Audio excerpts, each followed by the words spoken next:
Okay, so the first thing I'm going to look at is your sequence setup. I don't think I've got you. No, I haven't got you doing it. Okay, so the sort of sequence we're looking for, generally start with your feet together, right, okay, and put that golf club in kind of like a diagonal position from this left hand across there. The direction how your thumb just points when it hangs from your shoulders, yeah? Your thumb's kind of arms down by your side, you bring your hands forward, almost hold a steering wheel. Which way direction is your thumb's pointing? They kind of point across at the diagonal, yeah? So you hold the club in that position, okay, first. Then you bring it back in front of you and produce your right hand to the golf club. And you can see on this one here now how your left arm, elbow, hand and club are more in a line. If I go from here now, you've kind of got left arm there, left forearm going across there, and then down there. So your arm's already tucked across your body. Well, now it's not straight at all. And when you swing back, if you try to extend that, you're going to come out to a different spot.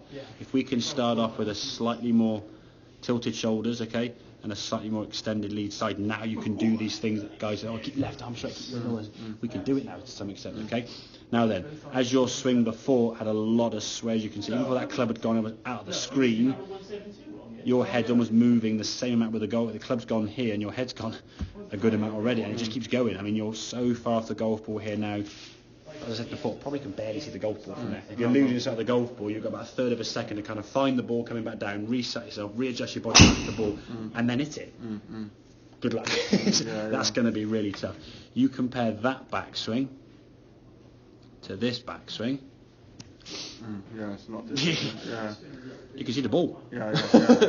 I mean, you turned still a lot, to be fair, okay? But you're getting, I mean, that back's gone 130, 140 plus degrees. This one's got about 110, so at least you're getting a bit more of a control backswing. When you come back to the ball from this on the left-hand side, now dropping down to try and get the ball, because in the past you've topped the ball, or it's gone low. As you come into the golf ball here now, your low point's behind the ball. If you look where your head is, I mean, your head's kind of outside your right foot, and the golf ball over here somewhere. There's no wonder your balance will be affected. You're swing outside kind of the edge of your body, yeah?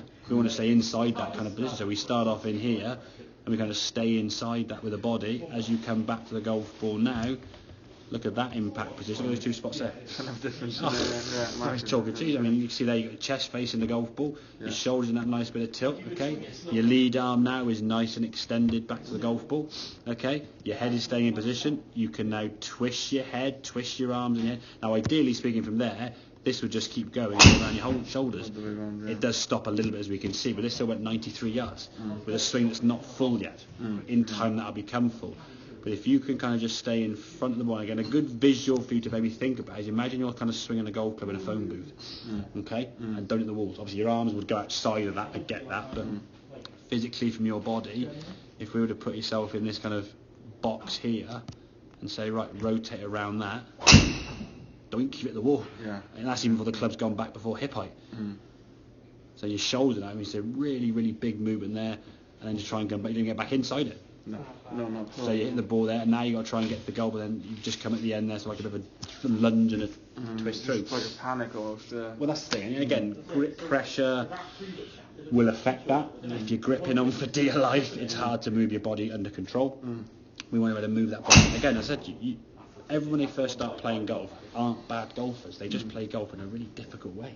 They had so many variables and so many different things in their game of golf, and then they get chucked loads of advice by friends and family and husbands and wives and whatever it may be, and it just becomes an absolute mess because they're just thinking of so many things. At the moment now, you've got a couple of static things, sequence at address, club in your left thumb, in the angle your left thumb kind of hangs on, at that sort of diagonal across your toes, then grip it and get your right hand underneath.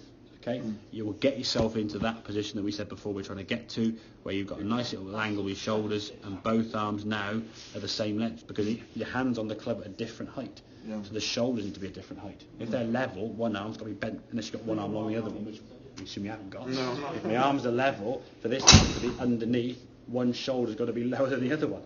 Just physics, okay? So we can get that. Now we've got a nice line there. Your swing thought now is just to rotate in sort of in the barrel, in the phone booth kind of thing, yeah? Keep yourself inside the middle of that position there, so you're staying on top of the golf ball. You do this, at least you've got a chance to come back to the golf ball with it. As you can see there, there's a lot less moving parts there. Compare that to this, I mean, it's like, whoop. Yeah, exactly. I mean, even if you've got the best golfer in the world just doing a club, they'd struggle. Because you lose sight of the golf ball for one, you're off the ball for two, you've risen up, you've leant back, And then you guys saying keep your head down and all these other things that go into that. Well, yeah, your head is lifted. I mean, your head's definitely going up there, but it's not going and end up moving. If you put your chin on your chest and did the same body movement, it's still move up there. Okay, so keeping your head down is not going to fix that. You've got to just think about your body rotation. So you're in there and you're rotating around that kind of spine angle. Make sense? Yeah, perfect. Good stuff, by the way, mate. Good.